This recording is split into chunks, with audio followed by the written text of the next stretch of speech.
ರಾಜ್ಯದಲ್ಲಿ ಕಾಂಗ್ರೆಸ್ ಅಧಿಕಾರಕ್ಕೆ ಬಂದು 1.5 ವರ್ಷಗಳು ಪೂರ್ಣ ಆದವು. ಸಾಧನೆ ಏನು ಅಂತ ಅವಲೋಕನ ಮಾಡಿದ್ರೆ ಬೆಲೆ ಏರಿಕೆ, ಭ್ರಷ್ಟಾಚಾರ, ಎಲ್ಲ ಅಗತ್ಯ ವಸ್ತುಗಳ ಬೆಲೆ ಏರಿಕೆ ಮಾಡಿದ್ದು, ಅದು ವಿದ್ಯುತ್ ದರದಿಂದ ಹಿಡಿದು ಹಾಲು, ಆಲ್ಕೋಹಾಲ್ ದರದವರೆಗೆ ಬೆಲೆ ಏರಿಕೆ ಮಾಡಿದ್ದು ಮತ್ತು ಭ್ರಷ್ಟಾಚಾರ. ಎಷ್ಟು ಮಟ್ಟಿಗೆ ಅಂತ ಹೇಳಿದ್ರೆ ಬೆಂಗಳೂರಿನ ಇತಿಹಾಸದಲ್ಲಿ ಪ್ಲಾನ್ ಸ್ಯಾಂಕ್ಷನ್ನಿಗೆ ಅಡಿಗೆ 100 ರೂಪಾಯಿ ಹೆಚ್ಚುವರಿಯಾಗಿ ಲಂಚ ಕೊಡಬೇಕಾದಂಥ ದುಸ್ಥಿತಿ ಬೆಂಗಳೂರು ಮಹಾನಗರದ ಜನರದ್ದು. ಯಾವುದೇ ಹೊಸ ಪ್ಲಾನ್ ಸ್ಯಾಂಕ್ಷನ್ ಆಗಬೇಕು ಅಂದರೆ 100 ರೂಪಾಯಿ ಒಂದು ಚದರಡಿಗೆ ಕಾಂಗ್ರೆಸ್ ಟ್ಯಾಕ್ಸ್ ಕಟ್ಟಬೇಕು. ಮೂಡ ಹಗರಣ ಆಯಿತು, ವಾಲ್ಮೀಕಿ ಹಗರಣ ಆಯಿತು, ಅಬ್ಕಾರಿ ಇಲಾಖೆ ಹಗರಣ ಆಯಿತು. ಇದಲ್ಲದೆ ಆರೋಗ್ಯ ಖಾತೆಗೆ ಅನಾರೋಗ್ಯ ಬಡ್ದಿದೆ.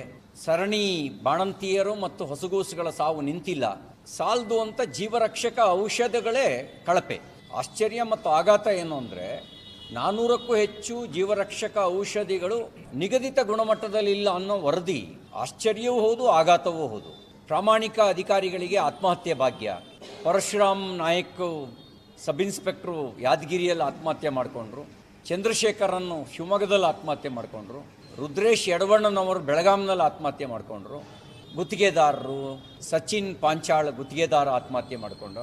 ನಿನ್ನೆ 2 ದಿನದ ಹಿಂದೆ ಅಮೃತ್ ಶ್ರೀಯೂರು ಅನ್ನುವಂಥ KSDL ನೌಕರ ಆತ್ಮಹತ್ಯೆ ಮಾಡಿಕೊಂಡಿದ್ದಾನೆ. ಪ್ರಾಮಾಣಿಕ ಅಧಿಕಾರಿಗಳಿಗೆ ಆತ್ಮಹತ್ಯೆ ಭಾಗ್ಯ, ಭ್ರಷ್ಟಾಚಾರ, ಬೆಲೆ ಏರಿಕೆ, ಇದು 1.5 ವರ್ಷದ ಇವರ ಕಾರ್ಯದ ವಿಧಾನದ ಅವಲೋಕನ ಅಂತ ನಾವು ಹೇಳ್ಬೋದು.